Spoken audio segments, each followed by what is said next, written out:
she had a passion for art and music. 18-year-old Gloria Rican was the creative type, the kind who drew cartoons in her free time.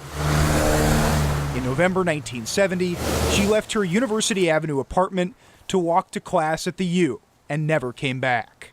My mom and dad and siblings always wondered what happened to Gloria. For decades, they had no answers, so they submitted DNA to law enforcement and got a call last week.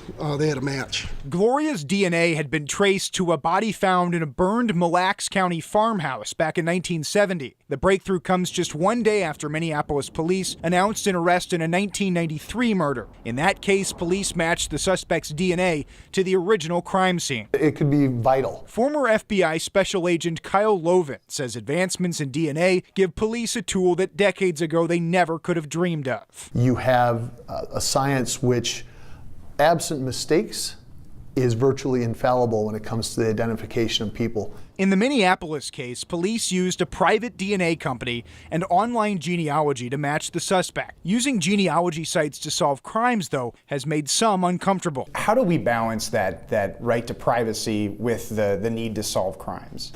That's something I think that the legislators in and around the country, coupled with courts and specifically judges, are going to have the final say. For Gloria Rican's family, DNA is just the first step to finding out how she died and if someone killed her. I realize it might be a lot to ask after all these years, but the hope is still there.